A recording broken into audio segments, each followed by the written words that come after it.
ഞങ്ങൾ പറഞ്ഞത് ഇതെല്ലാം കൊണ്ടുപോയ പണത്തെ സേഫായിട്ട് ഒളിപ്പിക്കാനുള്ള സമയങ്ങളായിരുന്നു. ഇനി നിങ്ങൾക്കൊരു ചോദ്യം സ്വാഭാവികമായിട്ടും ചോദിക്കാം, പോലീസ് ഒന്നും പറഞ്ഞില്ലല്ലോ, പോലീസ് ഒന്നും കണ്ടെത്തിയില്ലല്ലോ. ഞാൻ ചോദിക്കട്ടെ, കുർവാ സംഘത്തിന് ചോദ്യം ചെയ്യുമാർ ഇവരെ ചോദ്യം ചെയ്യാൻ പറ്റുമോ? പരിമിതിയില്ലേ?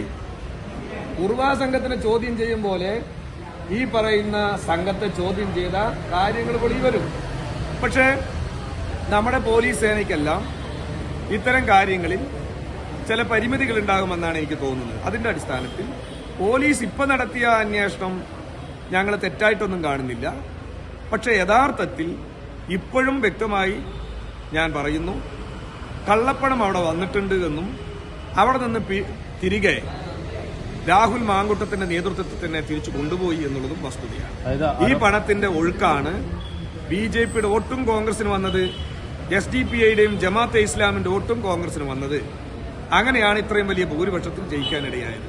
ഈ ആരോപണത്തിൽ ഉറച്ചു നിൽക്കുകയാണെങ്കിൽ ഇപ്പോൾ ഒരു പ്രാഥമിക അന്വേഷണം സ്പെഷ്യൽ ബ്രാഞ്ച് DYSP നടത്തിയതാണ്. അങ്ങനെയാണെങ്കിൽ മറ്റൊരു അന്വേഷണം ആവശ്യപ്പെടുമോ? അല്ല, അതിപ്പോ ഞങ്ങൾ ആലോചിച്ചിട്ട് ചെയ്യാവുന്ന കാര്യങ്ങളാണ്.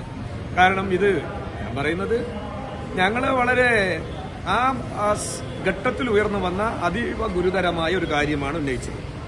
ആ ഉന്നയിച്ച കാര്യത്തിൽ ഇപ്പോ ഒരു കാര്യങ്ങൾ പറഞ്ഞു.